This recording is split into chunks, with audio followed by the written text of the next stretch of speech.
tes. Oke, baik, saya akan mulai perkuliahannya langsung ya. Eh, Baik, assalamualaikum warahmatullahi wabarakatuh. Selamat pagi kepada seluruh mahasiswa di kelas basis data teori ya. Oke, berhubung hari ini pun juga saya akan memberikan teman-teman video recording ya, karena jatuhnya kita masih lebih banyak ke praktek ya. Jadi kalau seandainya kita kelas online pun juga agak sedikit susah ya untuk memberikan penjelasan gitu kan ya, karena harus bolak-balik kayak gitu. Jadi kurang lebihnya video recording ini akan kita laksanakan sampai hari ini aja gitu ya, di pertemuan ke-12 ini. Minggu depan nanti kita tetap akan ada kelas online ya. Nah, di situ nanti saya akan nge-briefing teman-teman tentang proyek UAS-nya teman-teman ya. Oke, itu kurang lebihnya. Oke, sebelum saya mulai, saya buka terlebih dahulu. Assalamualaikum warahmatullahi wabarakatuh.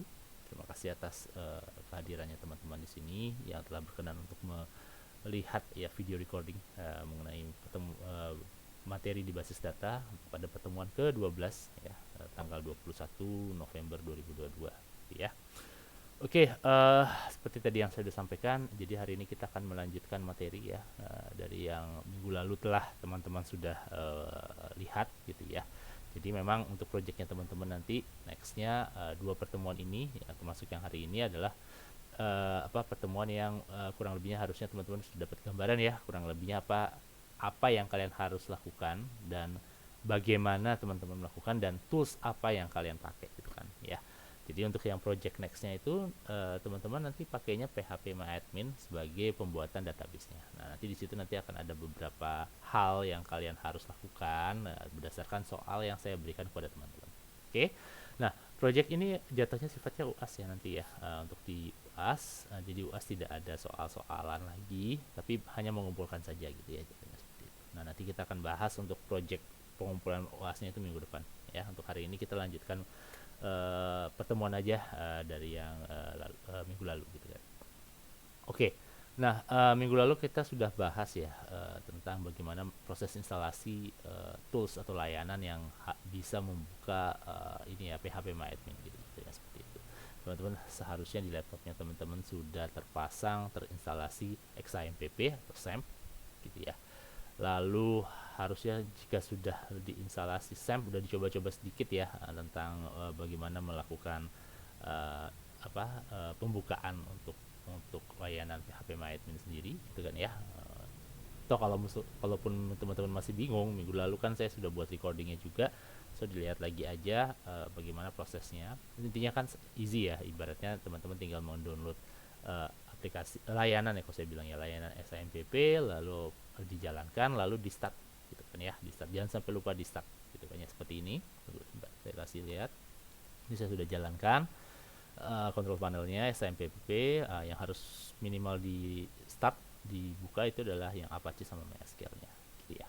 Itu harus di start. Kalau ini masih belum di start, berarti otomatis tidak akan jalan layanannya gitu ya. Nah, kurang lebihnya kemarin sudah saya coba kasih lihat bentuknya seperti apa, sama coba buat ini ya, database ya, ibaratnya ya, ibarat database kecil.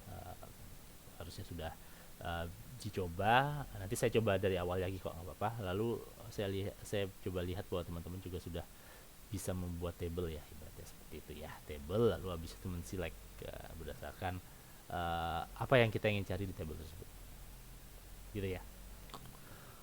Oke, berikutnya adalah di pertemuan ke-12 ini apa yang kita lakukan sih? Kita akan melihat 3 fungsi seperti itu yang bisa kita lakukan di MySQL. Ketiga fungsi ini sudah kurang lebihnya bisa mencari hal-hal yang kita butuhkan dari database yang kita miliki gitu kan ya. Jadi yang fungsi yang pertama adalah select. Select itu fungsinya adalah gunanya untuk mencari data-data atau memview data-data apa saja yang kita butuhkan di dalam table kita atau database kita gitu ya. Berarti kan misalnya teman-teman punya satu table gitu kan ya, table, katakanlah table table ya paling sederhana, table mahasiswa gitu kan ya. Berarti di dalam table mahasiswa itu ada NIM, ada nama, ada IPK, ada mata kuliah dan lain-lain gitu kan ya. Nah, ibaratnya dari table itu teman-teman mau mengambil beberapa kolom saja informasi yang ada di table tersebut. Nah, itu bisa dilakukan dengan menggunakan fungsi select gitu kan. Atau ingin melihat seluruhan daripada isian daripada table yang ada di dalam situ, bisa juga menggunakan itu Oke, nah di dalam select itu terdiri dari beberapa ini ya, kosakata ya, atau dibilang bentuk umum dari penulisannya. Nah, nanti kita lihat ya satu persatu gitu ya. Di sini saya kasih 3 aja dulu buat teman-teman. Oke. Nah, yang kedua adalah yang teman-teman hari ini akan lihat itu adalah fungsi sort. Sort itu untuk sortir ya, untuk mensortir dari dari A sampai Z gitu ya. Itu teman-teman nanti akan lihat juga. Dan yang ketiga adalah fungsi agregat ya. Fungsi agregat nanti teman-teman akan lihat juga. Fungsi agregat itu untuk apa sih ya? Standar sih sebenarnya kalau teman-teman sudah familiar dengan fungsi-fungsi formula di Excel ya udah paham lah. Count itu untuk apa? Count itu untuk menilai satu satu yang ada di dalam satu kolom di dalam table tersebut itu kira-kira apa aja gitu kan, ada berapa jumlahnya. Kayak misalnya data di dalam table mahasiswa ada 3 sebenarnya ya, otomatis nanti akan terhitung 3 gitu kan. Ini manfaat sekali, guna banget nanti ketika data teman-teman sudah banyak banget ya, misalnya di dalam satu table itu, di dalam satu table itu ada sekitar ribuan data gitu kan. Nah, tidak mungkin teman-teman kan menghitung satu-satu gitu kan ya, kita bisa manfaatkan beberapa fungsi-fungsi agregat di sini gitu kan ya. Yang kedua adalah fungsi sum, sepertinya yang ada di Excel itu adalah menjumlahkan keseluruhan data yang ada di dalam satu kolom gitu. Ibaratnya di sini ada jumlah produksi gitu, ibaratnya harga produksi kita ingin lihat harga total itu berapa ya, bisa pakai sum gitu, nanti akan terlihat seluruhannya gitu kan ya.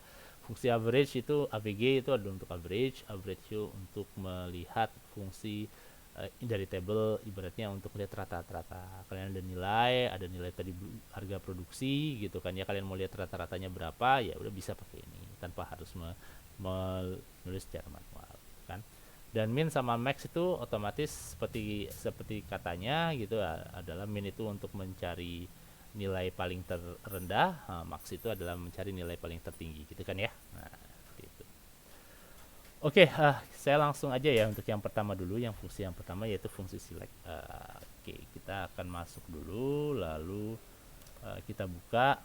Oke, nah ibaratnya saya sudah ke localhost gitu ya, buka, ingat ya, localhost slash phpMyAdmin gitu kan ya, nanti akan masuk ke dalam halaman depan ya, seperti ini jatuhnya ya, halaman depannya seperti ini. Oke. Ini sudah saya sedikit jabarkan ya ini ya, kalau tidak salah ya minggu lalu, apaan aja sih isiannya gitu kan ya, sehingga teman-teman bisa tahu gitu kan apa yang harus diisi gitu kan ya. Oke, kemudian apa lagi ya? Oke, kita akan coba ya. Kalau tidak salah minggu lalu saya pakai ini ya, tes DB ya kalau nggak salah ya, atau enggak ya, saya lupa deh pokoknya. Tapi sama aja sih sebenarnya ya. Jadi kalau mau saya cuma ini doang ya, nge-review dikit. Kalau ngebuat database is very easy sebenarnya. Kalau pakai phpMyAdmin ini, kalian tinggal ke database ya, database yang ini, lalu tinggal create nama database-nya udah. Ya, ibaratnya di sini nanti misalnya DB test gitu kan, nanti ada di sini. Ini udah ada banyaknya juga nih ternyata ya. Oke, nanti kita coba satu-satu ya. Tapi saya mungkin pakai yang ini aja deh kali ya. Nah, nanti apapun yang di situ nanti di create, nanti akan muncul gitu ya, akan masuk ke dalam database-nya. Nah, ketika sudah masuk ke database, saya coba pakai yang ini ya. Nah, nanti masih kosong tuh gitu kan ya. Nah, nanti kalian diharuskan untuk membuat tabelnya dengan cara apa ya, ini tadi create table. Nah, ini kalian tinggal lihat itu berapa sih isian dari kolomnya gitu kan. Kalau ini berarti 4, berarti otomatis nanti yang ada di dalam isian dari table tersebut ada 4 gitu recordnya, fieldnya gitu kan ya. Kita coba lihat yang di table mahasiswa seperti apa. Nah, ya seperti ini. Berarti ada berapa nih? 1 2 3 4 kalau ini. Kalau 5 bisa tergantung dengan table yang kalian mau buat gitu kan. Sehingga makanya untuk yang di sebelum kalian buat table ini, coba tentukan dulu bahwa berapa jumlah kolom yang ada di dalam table tersebut. Di dalam table tersebut. Ya. Nah, ini bisa dilakukan kalau seandainya kalian punya rancangannya. Ngerti nggak ya? Makanya kemarin tuh kalian ngebuat ERD gitu kan ya, entity relationship diagram, itu untuk menentukan berapa jenis kolom yang ada sih dalam di tabel yang kalian akan buat gitu kan. Makanya pentingnya bahwa teman-teman ngebuat skema database-nya dulu sebelum kalian ngebikin database-nya. Penting kan ya? Kalau nggak akan chaos banget gitu kan. Atas dasar apa kalian bisa menentukan satu table itu 4? Atas dasar apa kalian bisa menentukan tabel itu 3 gitu kan ya? Nah, itu harus ditentukan dari awal dulu dari diagram ERD yang kalian buat dulu.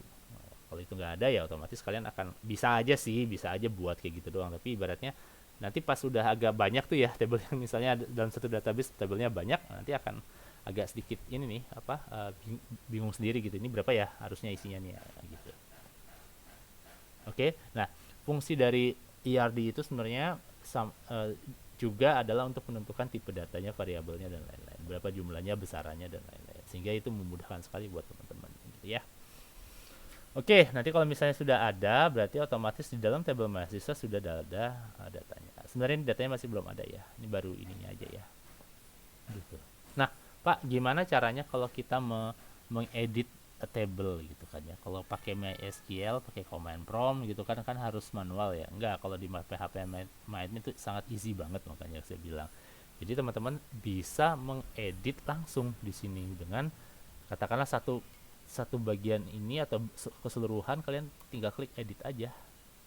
Dari edit ini nanti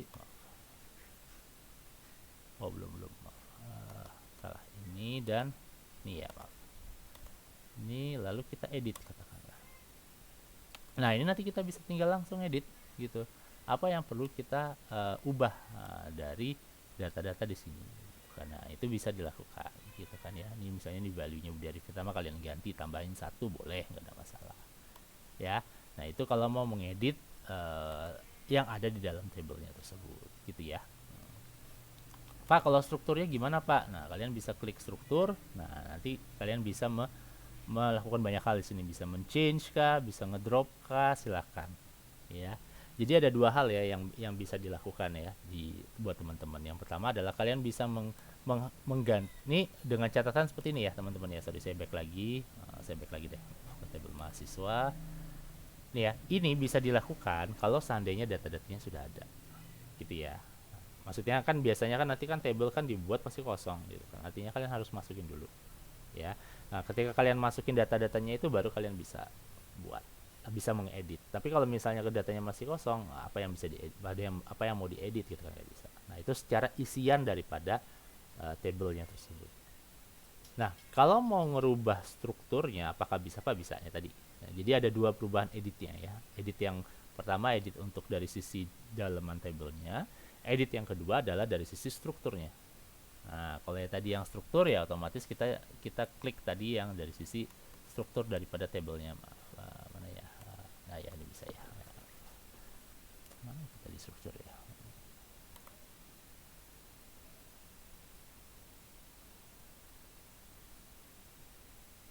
Bentar ya, agak sedikit lama. Nah, ya ini strukturnya. Nah, ibaratnya tadi ada 4 tabel, ada 4 kolom kan ya, NIM, nama, jurusan dan IPK. Kalau mau diganti, dirubah atau di delete, tinggal di delete aja. Ya, drop dengan change itu cuma diubah. Ini contoh ya. Saya nggak ngubah ya, biarin aja seperti ini. Karena kita change gitu kan. Apakah NIM-nya ini yang bisa terchange? Lihat, ya nih, ini bisa terchange ya. Datanya bisa integer, kita ganti value-nya jadi 10, bisa kayak gitu ya. Atau tipe datanya kita ganti bisa gitu. Tapi untuk apa sebenarnya sih kan ya? Karena kan balik lagi kan harusnya ini tidak dilakukan secara langsung gitu kan ya. Ini bisa mungkin perubahannya bisa nanti. Maksudnya ibaratnya harusnya kan ini kan sudah dibuat perencanaan daripada skema database-nya sendiri gitu kan ya. Harusnya perubahan itu bisa lama gitu kan, nggak sekarang gitu kan, nggak saat ini gitu ya, seperti itu. Jadi ini pastikan jangan ada perubahan banyak ya awal-awal ketika nanti kalian buat proyeknya ya. Gitu ya. Jadi itu sedikit kurang lebihnya ya dari sisi pengantar saya untuk review ya sedikit ya tentang bagaimana membuat database-nya sama membuat tabelnya sama ya isian ya. Kalau isian gimana nanti kalau udah ini ya udah tinggal nanti pastikan masuk ke tabelnya lalu ini insert ya. Udah isi lah, tinggal isi value-nya berapa. Katakanlah saya isi ya di sini ya. Sembarang deh. Tunggu. Oke, sembarang ya. 50404 147 lah ibaratnya kayak gitu ya. Lalu nama Dodol gitu ya. Jurusan teknik informatika lagi deh biar ada 2 gitu ya. Lalu IPK nya kita kasih 2 deh gitu ya, contohnya seperti itu. Kita go. Oke, udah masuk. Kita lihat di tabel mahasiswa apakah masuk. Nah, di Dodol masuk ya, udah masuk gitu kurang lebihnya ya. Masuk ke teknik informatika udah. Oke ya. Sip, gitu ya. Oke, lalu nextnya seperti apa? Oke, kita akan coba untuk nge-select ya, jatuhnya seperti itu. Yang pertama fungsi select all. Ini select bintang itu artinya select all, select apa memperlihatkan seluruh data yang ada di table kita, di table mahasiswa. Oke, kita ke SQL, gitu kan ya. Oke, di sini ada tulisan seperti ini ya. Ini adalah tempat kerjanya kita ya, jatuhnya seperti ini untuk SQL-nya kita.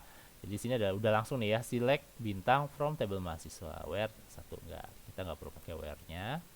Oke, lalu otomatis di sini adalah uh, oh tunggu, agak salah kayaknya. Nah, sip. Select bintang from table mahasiswa. Kita coba ya, kita go. Apa yang akan terjadi? Nah, otomatis seluruh data dari table tersebut akan muncul. Betul ya. Jadi kalau kita ingin menampilkan keseluruhan data, otomatis kita bisa menggunakan hal ini. Ya, jadi bintang. Jadi semua data yang dalam table kita muncul. Oke, yang berikutnya adalah kita ingin hanya katakanlah menampilkan dua kolom saja. Misalkan NIM sama nama aja. Gitu kan. Jurusan dan IPK saya tidak mau memperlihatkan, saya tidak mau mencari itu. Saya cuma mau dapat dua aja gitu kan. Ya otomatis di sini fungsinya pakai select field 1 field 2, artinya adalah select name nama lalu from table ini, table mahasiswa. Kita coba ya. Oke, select bukan bintang berarti apa? Select name nama from table mahasiswa, terus kasih titik koma, jangan lupa. Lalu go. Apa yang terjadi? Yang terjadi adalah nama NIM dan nama muncul bersamaan. Pak, haruskah cuma 2 aja Pak? Apakah 3 juga boleh Pak? Boleh sebanyak apapun selama kolom yang kalian panggil itu ada. Itu ya. Misalnya saya ngambil 3 deh, jatuhnya seperti itu ya, jatuhnya 3. Oke, apa yang akan kita lakukan di sini? Select NIM ya. NIM nama IPK gitu ya, contohnya seperti itu. IPK, oke, saya pakai ini. Apa yang akan kita lakukan? Nah, udah keluar NIM, nama dan IPK. Gitu ya, Pak. Jadi ibaratnya kalau kita cuman nampilin satu aja bisa Pak, bisa 1, 2, 3, 4 berapapun selama kolom yang kalian panggil itu ada, kalian bisa menampilkannya ya, gitu. Oke, next apalagi ya, kita ke SQL lagi. Oke, kita ke SQL lagi, lalu kita cek apa ya, oh ini ya, berdasarkan record ini ada ibaratnya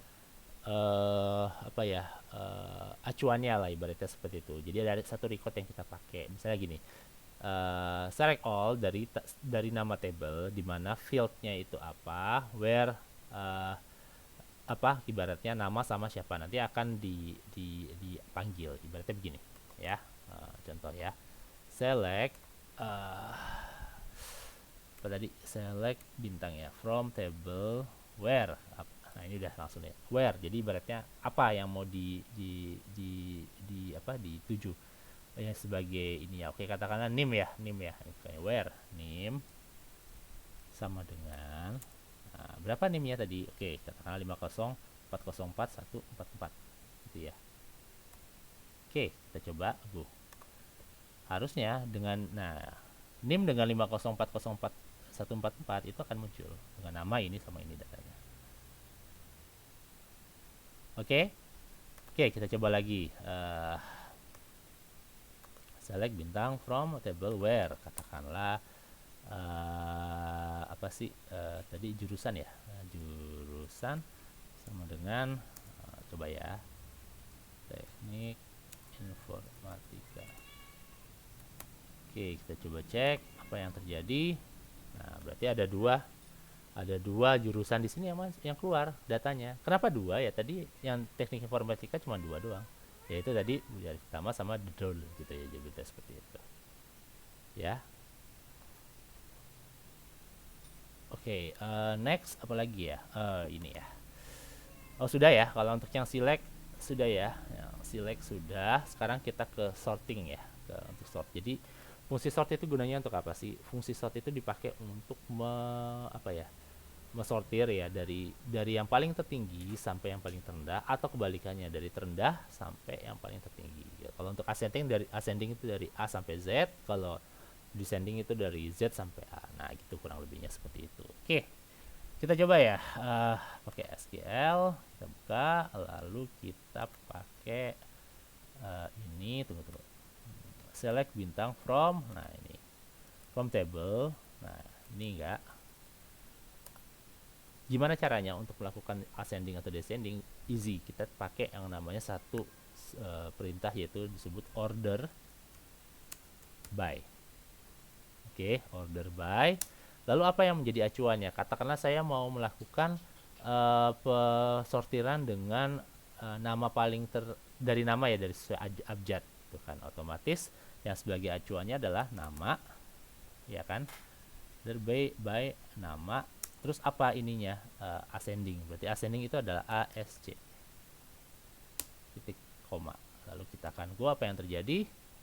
Nah, berarti dia akan tersortir sesuai dengan abjad nama, ya gitu. Nah, nimnya kenapa nggak sesuai dengan urutan ya? Karena yang menjadi urutannya itu adalah nama. Oke, oke. Balik lagi deh ke situ ya. Select bintang from table mahasiswa where apalah ya tadi ya, tadi nama ya, masih nama ya, nama sorry, order, sorry, maaf, order by nama descending. Nah, kita coba lihat. Nah, kebalikan sekarang. Yang paling tertinggi adalah yang huruf paling terakhir sampai ke depan. Gitu ya, easy lah, kurang lebihnya seperti itu. Oke, nah itu untuk yang kedua ya. Oke, untuk yang fungsi ini ya, sortir sudah dilakukan. Nah, yang terakhir, yang ketiga nih, kurang lebihnya enak nih. Kita akan mencoba untuk melihat fungsi-fungsi dengan menggunakan agregat. Nah, tadi sudah saya sampaikan nggak ya? Jadi ibaratnya udah deh, tadi udah dijelaskan dikit ya. Jadi fungsi agregat ini ada 5 ya kurang lebihnya yang bisa dipakai. Yang pertama count. Count itu untuk ngitung berapa yang ada di dalam tabel tersebut. Sum itu untuk menjumlahkan, average itu untuk melihat rata-rata, menghitung rata-rata, min itu melihat nilai min, max itu untuk melihat nilai max. Oke, kita coba satu-satu ya. Pertama yang count dulu. Oke, untuk nilai count kita coba select, perintahnya adalah easy, cuman begini aja. Select count. Ingat, buka tutup kurung, lalu apa yang kita mau hitung. Katakanlah dalam tabel tersebut kita ingin hitung kolom NIM gitu ya. NIM from table mahasiswa where, ya udah ini boleh, ini kita gini aja ya. Gini aja. Lalu kita gini ya. Harusnya ada berapa? Kalau secara kasat mata harusnya ada 3 ya. Harusnya jumlahnya 3. Ini karena easy, karena datanya cuma 3. Kalau datanya ada ribuan, nah itu kan is another thing gitu kan. Jadi perintah ini bisa kalian manfaatkan. Nah, count name 3. Oke, benar ya? Benar. Karena ada data dalam table mahasiswa itu jumlahnya 3. Oke, lalu next yang berikutnya apa? Sum ya. Oke, sum. Berarti sum itu harus ada nilai ya. Berarti kita bisa pakainya itu hanya untuk name ya, untuk table ini ya. Jatuhnya seperti itu. Berarti select sum IPK ya. IPK from table mahasiswa. Saya punya kebiasaan ngapus ini karena di command prompt itu kita nggak pakai kayak gini soalnya. Oke. Nah, berarti jumlah seluruh daripada IPK jumlahnya 8. Ya. Tadi sudah ditotal seperti itu. Oke. Iya benar kan 3. Iya benar kan? Kan IPK-nya kan 3 3 3 2 kan ya. Berarti ya jatuhnya 8 secara keseluruhan dari itu dari IPK sendiri. Benar nggak? Coba lihat. Datanya kan ya 3 3 2 kan. Jadi kalau jumlahkan jadinya 8. Oke, nah itu untuk sum ya. Oke, kita coba average. Nah, kita coba lagi select AVG dalam kurung IPK aja ya, juga sama IPK from table mahasiswa. Ini kita giniin, lalu kita titik komakan. Oke, Lalu kita go. Nah, ini average-nya jadi nilainya 2,66. Jadi karena tadi 3 tambah 3 tambah 2 ya kalau nggak salah, bagi 3 ya 2,6 kurang lebih. Oke. Nah, itu bisa dimanfaatkan juga ya. Lalu min ya, min max ya. Oke, kita coba ya min max. Oke. Ini juga bisa kayak gini ya. Ini saya untuk mempercepat aja ya, untuk mempercepat aja. Jadi nanti bisa gini. Tunggu. Itu gimana tadi? Min ya, min IPK, koma ya, max IPK gitu kan. Ini untuk mempercepat aja ya, untuk mempercepat. Jadi ibaratnya saya pengen 2 kolom langsung nih, gitu kan ya. From table mahasiswa. Ya. Harusnya nanti langsung ke dua data ini akan keluar 2 kolom ini ya. Coba ya. Nah, benar ya. Minimal IPK-nya berapa? 2. Maksimumnya berapa? 3. Nilai terendah berapa? 2. Nilai tertinggi 3. Gitu. Sehingga apa yang terjadi? Ya iya benar. Jadi yang nilai terendahnya 2 dengan nama DDOL, nomor tertingginya 3 dengan ini bukan pertama. Oke? Nah, itu kurang lebihnya yang saya bisa share kepada teman-teman untuk materi di pagi hari ini ya, di pertemuan ke-12. Semoga materi yang saya bisa share ini di video recording ini bisa bermanfaat buat teman-teman ya. Saya pikir ini udah cukup mewakili ya dari keseluruhan apa yang kalian akan lakukan untuk projectnya teman-teman nanti di UAS. Jadi ibaratnya nanti akan ada beberapa pertanyaan-pertanyaan dari saya yang saya akan berikan kepada teman-teman yang kurang lebihnya berhubungan dengan hal-hal ini. Tapi nggak hanya ini aja, nanti kalian harus mencari beberapa hal lagi untuk bisa menampilkan satu. Nanti ada challengesnya sendiri dari saya ya.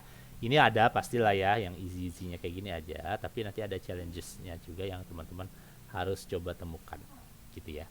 Nah, kemarin kan saya bagi kelompok ya. Nah, nanti otomatis kurang lebih ada 6 soal, 5 sampai 6 soal yang berbeda gitu ya. Jadi ibaratnya kalian tidak bisa saling mencontek gitu kan ya, jatuhnya seperti itu. Tapi kalian bisa saling bekerja sama, boleh banget gitu ya. Jadi ibaratnya saya memang memberikan 6 soal beda itu karena supaya kalian dapat gain experience di situ ya. Soalnya percuma kalau cuma satu soal ya kan easy kan ya, satu orang yang ngerjain lalu apa satu orang yang kerjain terus nanti di copy lalu dibagi ke yang lain. Nah, no, saya nggak pengen seperti hal itu terjadi. Sayang banget juga kalian ya. Nah, nanti 6 soal itu saya pikir udah cukup ya. 6 kelompok, 5 sampai 6 kelompok. Satu kelompok ada sekitar berapa ya? Kurang lebih 4 sampai 5 mahasiswa. Udah oke lah itu, ya. Oke, kalau begitu saya rasa untuk pertemuan kita di pagi hari ini saya akhiri. Terima kasih atas waktu dari teman-teman juga untuk menyempatkan menonton video kali ini.